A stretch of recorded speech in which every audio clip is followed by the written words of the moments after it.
Hello. Next हमारा topic है cell structure and function. You have learned that each living organism has many organs. You have studied in class 7 about the digestive organs which together constitute the digestive system. ये मैंने अभी भी बताया आपको first video में कि सभी living organisms किससे बने हैं, उनके अंदर कुछ ऑर्गन्स होते हैं, ठीक है, जो टुगेदर जो इकट्ठे होकर एक डाइजेस्टिव सिस्टम बनाते हैं. ठीक है, each organ in each system perform different functions.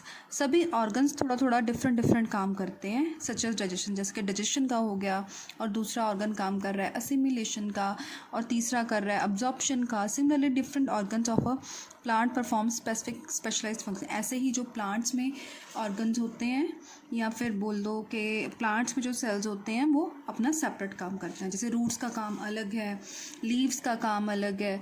ठीक है. Now each organ is further made up of smaller parts called tissues. Organ किसके बने होते हैं? ऑर्गन टिश्यूज से बने होते हैं. और टिश्यू क्या है? A group of similar cells performing a specific function. Tissue cell से बना होता है जो एक तरह का काम करते हैं. Parts of the cell. अब हम सेल्स के पार्ट की बात करेंगे. सबसे पहले आता है सेल मेम्ब्रेन. ये पार्ट्स करने से पहले आप सेल का डायग्राम देखते हैं. See the diagram. ये एनिमल सेल है और ये वाला जो है ये प्लांट सेल है. सबसे पहले मैं आपको सेल के डायग्राम से समझाऊंगी कि इसमें क्या क्या पोर्शन है, क्या क्या पार्ट है इसके अंदर. ठीक है, अभी ये विजिबल हो गया तो सी. सबसे आउटर लेयर इसका ये सेल मेम्ब्रेन है. ओके, तो इसका ये एनिमल सेल का सेल मेम्ब्रेन है आउटर लेयर. ये सेल का सबसे ऊपर वाला पार्ट से नीचे जो टू लाइन्स है यहाँ पे देखो ध्यान से. फर्स्ट लाइन को छोड़ के जो सेकंड वाली लाइन है वो क्या है? वो सेल मेम्ब्रेन है. सेकंड वाली लाइन की बात कर रही हूँ. जो फर्स्ट सबसे ऊपर वाली लेयर है उसे हम बोलते हैं सेल वॉल. क्या बोलते हैं? ये देखो मैंने मैग्नीफाइंग किया हुआ है. नीचे वाली लेयर को सेल मेम्ब्रेन बोलेंगे, ऊपर वाली लेयर को बोलेंगे सेल वॉल. क्लियर? ये प्लांट सेल में सबसे पहला डिफरेंस एनिमल और प्लांट सेल में यही आता है कि इसके ऊपर एक सेल वॉल होता है प्लांट सेल के ऊपर. उसका रीज़न क्या है ये हम चैप्टर में रीड आउट करेंगे. अब इसमें बहुत बड़ा स्पेस है. ये वाइट कलर का ये वैक्यूल है. ठीक है, एनिमल सेल में वैक्यूल प्रेजेंट नहीं होता. वैसे कुछ कंडीशंस होती हैं जिसमें एनिमल सेल में ये वैक्यूल प्रेजेंट होता है, अदरवाइज़ होता नहीं है. ठीक है, अब ये जो पोर्शन है ये वाला बड़ा बड़ा सा दिखाई दे रहा है, ये गोल गोल, ये न्यूक्लियस है हमारा. ठीक है, ये वाला न्यूक्लियस है, न्यूक्लियस है. अब न्यूक्लियस के अंदर ये जो डॉट डॉट डॉट हैं ये वाले हैं, ये क्रोमोजोम्स हैं. ओके, ये छोटा सा डार्क सर्कल जो है ब्लैक वाला ये न्यूक्लियोलस है. न्यूक्लियोलस. क्लियर? ये सिर्फ आपको बता रही हूँ, आपकी बुक में मेंशन नहीं किया हुआ. और न्यूक्लियोलस और न्यूक्लियस, न्यूक्लियस के बाहर ये जो लिक्विड है, न्यूक्लियस के ऊपर एक ये लाइन बन डिफाइन किया हुआ है न्यूक्लियस को, जिस लाइन से उसे हम बोलते हैं न्यूक्लियर मेम्ब्रेन. ये जो ब्लैक लाइन है. ओके, ये इंटरनल पार्ट हो गया, आउटर पार्ट हो गया. अब इसका ये उसके बाद क्या आता है? ये जो लिक्विड है पूरे सेल में एक लिक्विड फिल किया होता है. इसमें येलो कलर में फिल किया हुआ है, इसमें डॉट डॉट्स करके फिल किया हुआ है. ये जो लिक्विड है उसे हम बोलते हैं साइटोप्लाज्म. ओके, उसके बाद ये जो ग्रीन ग्रीन ग्रीन डॉट दिखाई दे रहे हैं प्लांट सेल में, ये है क्लोरोप्लास्ट. प्लांट सेल में क्लोरोप्लास्ट होता है सिंथेसिस, फोटोसिंथेसिस के लिए. ठीक है, क्लोरोफिल चाहिए तो वो क्लोरोफिल प्लांट्स को कहाँ से मिलता है? इस ग्रीन क्लोरोप्लास्ट से. ठीक है, ये वाला पार्ट यहाँ पे नहीं है बिकॉज एनिमल्स फोटोसिंथेसिस नहीं करते. ठीक है, तो इनके पास क्या होता है? ये जो आप ऑर्गेनल्स देख रहे हो ये वाले, ये प्लास्टिड्स हैं. प्लास्टिड्स अपना सेपरेट काम करते हैं और बॉडी को कलर देते हैं ये. ओके, और क्या होता है इसमें? राइबोसोम्स होते हैं. कुछ डॉट डॉट ये जो दिखाई दे रहे हैं ये राइबोसोम्स हैं. क्लियर?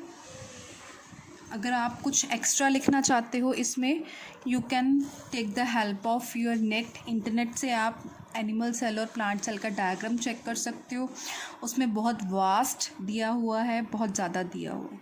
क्लियर? तो अब ये बॉडी पार्ट्स जो मैंने सेल के बता दिया, हम एक एक करके इनको डिफाइन करेंगे प्लस इनके फंक्शंस देखेंगे। तो सबसे पहले मैंने बोला था ये अभी हमने रीड किया और आउट किया था साइटोप्लाज्म। देखते हैं साइटोप्लाज्म में क्या लिखा हुआ। ये रहा साइटोप्लाज्म, सेल मेम्ब्रेन है, सॉरी सेल मेम्ब्रेन। इसमें क्या है, the basic components of a cell are cell membrane, cytoplasm and nucleus. आ गया साइटोप्लाज्म। जो बेसिक कंपोनेंट्स हैं वो 3 दिए हैं, एक तो सेल मेम्ब्रेन है, साइटोप्लाज्म और न्यूक्लियस है। ये तीनों चीज़ें सेल में होनी चाहिए। The cytoplasm and nucleus are enclosed within the cell membrane. Cell membrane के अंदर क्या है, cytoplasm and nucleus are also called plasma membrane, और हम इसे क्या बोलते हैं, plasma membrane. The membrane separate cell from one another. जो मेम्ब्रेन है वो सेल को, एक पार्ट को दूसरे पार्ट से क्या करती है, सेपरेट करती है। From another and the cell from the surrounding, और बाहर वाली सराउंडिंग से भी सेपरेट करती है। The plasma membrane is porous and allows. Porous word मैंने पहले भी समझाया है कि पोरस क्या होता है। जैसे चाय की छन्नी है, ठीक है, उसमें से चाय पत्ती नहीं जाती, चाय चली जाती है, ठीक है। कुछ मेम्ब्रेन्स ऐसी होती हैं जिसमें से बहुत सारे लिक्विड्स अगर मूव किए जाएं तो कुछ स्पेसिफिक लिक्विड्स जो उसे चाहिए वो अंदर जाने देती है, कुछ को वो मूवमेंट नहीं देती। ऐसे को हम पोरस बोलते हैं, ठीक है। तो movement of substantial material both inward and outward. Now next is the boundary of the onion cell is the. अब ये जो दिखाया गया है ये अनियन सेल पील है, ये वाला डायग्राम, ठीक है। इसका न्यूक्लियस है, ये बाउंड्रीज, ये सेल वॉल्स हैं, ठीक है। तो प्लांट है ना वो सेल, तो ये जो लिक्विड पार्ट इसमें शो किया गया वो साइटोप्लाज्म है। The boundary of the onion cell is a thick membrane covered by another thick covering cell called the cell wall. The central dense rounded body in the centre is called the nucleus. ये nucleus है, ये cell wall है, थोड़ा सा cell बाहर वाला side cell wall है, अंदर वाला साइड सेल मेम्ब्रेन है, और cytoplasm. Between the nucleus, liquid between the jelly-like substance between the nucleus and the cell membrane is called the cytoplasm. You have learnt earlier that the cell membrane gives shape of the cell. Cell membrane cell को shape देती है. In addition to the cell membrane, there is outer thick layer in the cells of plants called cell wall. इसके अलावा कहते हैं cell membrane के ऊपर, plant cell में सेल मेम्ब्रेन के ऊपर एक लेयर होती है जिसे हम क्या बोलते हैं, सेल वॉल। अब ये सेल वॉल क्या है, थिक लेयर क्यों है इसके ऊपर? This additional layer surrounding the cell membrane is required by plants. ये जो एडिशनल लेयर है जिसने सेल मेम्ब्रेन को सराउंड किया है वो सिर्फ प्लांट्स को चाहिए। क्यों? फॉर प्रोटेक्शन के लिए। बिकॉज हमारी तो बॉडी है ना, तो सारे हमारे ऑर्गन्स जो है, मैक्सिमम ऑर्गन्स हमारे बोन्स के अंदर है, ठीक है, लेकिन प्लांट्स की तो बोन्स नहीं होती। Now plant cells needed protection against variations. Plant cell को प्रोटेक्शन चाहिए, किसके अगेंस्ट चाहिए? वेरिएशंस, किसके? टेम्परेचर की। टेम्परेचर ज़्यादा होता है, कम होता है, हाई विंड, बहुत ज़्यादा तेज़ हवा चलती है, एटमॉस्फेरिक मॉइस्चर, जो पानी वगैरह मॉइस्चर जो एटमॉस्फेयर में होता है वो, इन सब चीज़ों के वेरिएशन को कवर अप करने के लिए उसे सेल वॉल चाहिए। They are expose to these variation because they can not move, क्योंकि वो मूव नहीं कर सकते।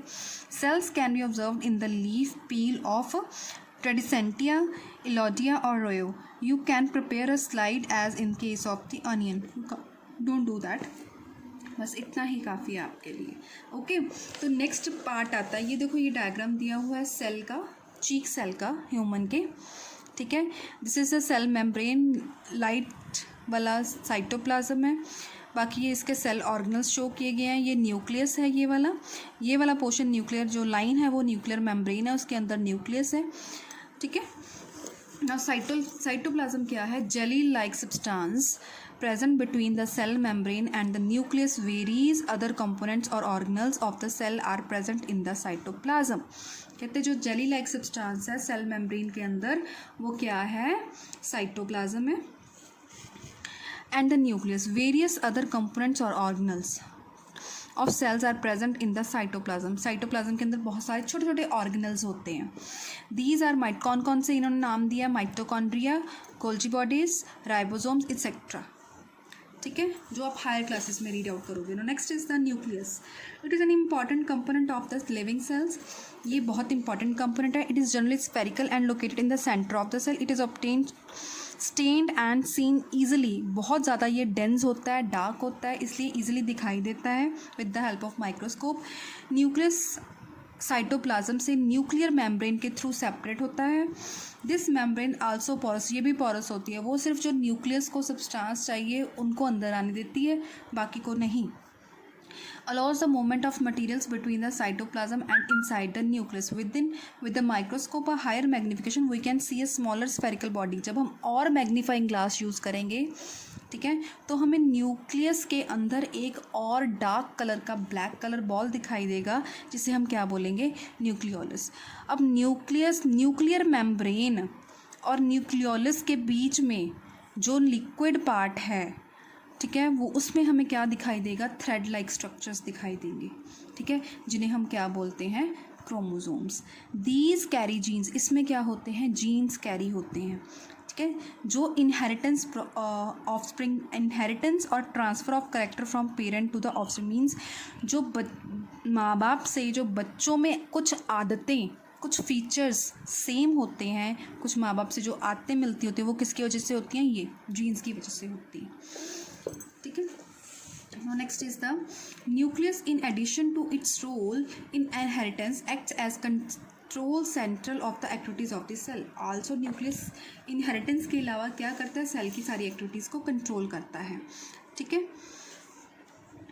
The entire content of a living cell is known as protoplasm. It includes the cytoplasm and the nucleus. Cytoplasm और nucleus को combine करके हम क्या बोलते हैं? प्रोटोप्लाज्म, ठीक है।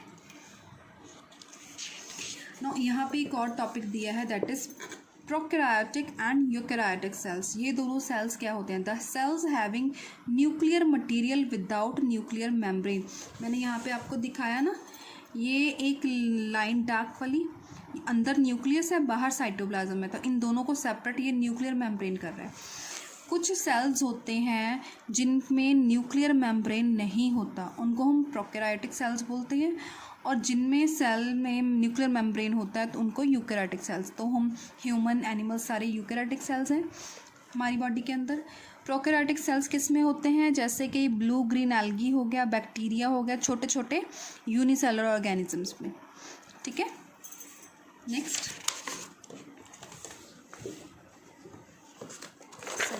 सॉरी, हाँ जी। While observing the onion cell under the microscope, did you notice that the blank looking structure in the cytoplasm?